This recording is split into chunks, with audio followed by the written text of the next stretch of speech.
नमस्कार, सत श्री अकाल और आदाब। प्रधानमंत्री नरेंद्र मोदी के द्वारा लॉकडाउन को 3 मई तक बढ़ाने के फैसले के बाद कल ही गाइडलाइन जारी हुई थी कि 3 मई तक भारतवर्ष के अंदर सभी स्कूलें कॉलेजें बंद रहेंगे। लेकिन इसी बीच लॉकडाउन के बीच एक राज्य ने बोर्ड परीक्षाएं शुरू करने का निर्णय ले लिया है। साथियों, लॉकडाउन की अवधि 3 मई तक बढ़ा दी गई थी, लेकिन एक राज्य ने इसी बीच बोर्ड परीक्षा ली जाने की घोषणा की है और उनके मंत्री ने इसकी ऑफिशियल तौर पर घोषणा कर दी है।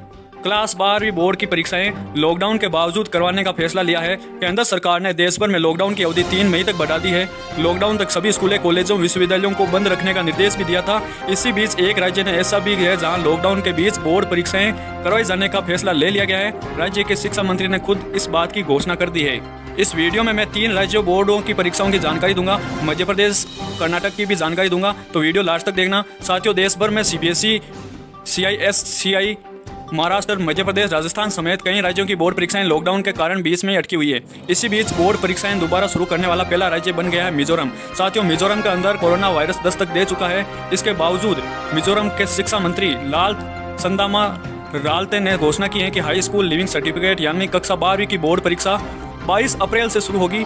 उन्होंने कहा है कि लॉकडाउन के कारण ये परीक्षाएं रुक गई थी, अब 22 अप्रैल से दोबारा शुरू होगी और 24 अप्रैल तक चलेगी। और राज्य में इनके लिए 84 एग्जाम सेंटर भी बना दिए गए हैं। 3 विषयों की परीक्षा ली जाएगी।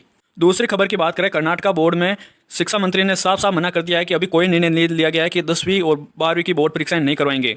तीसरी खबर मध्य प्रदेश बोर्ड से है। मध्य प्रदेश के अंदर कहा गया है कि कक्षा 10वीं और कक्षा 12वीं के लिए जो नया टाइम टेबल है वो जल्दी जारी होगा। लेकिन वहाँ पर रेशमी स्वामी जी ने कहा है कि बोर्ड CBSE बोर्ड से पूछताछ करके ही टाइम टेबल निकाला जाएगा। इसका अर्थ है जैसा CBSE बोर्ड करेगी वैसे मध्य प्रदेश करेगी। आपको कोई और जानकारी होगी तो यहाँ दे दूंगा। मिजोरम द्वारा लिया गया फैसला एक अपने आप में अभूतपूर्व है। यह अन्य राज्यों के लिए एक मिसाल का काम करेगा।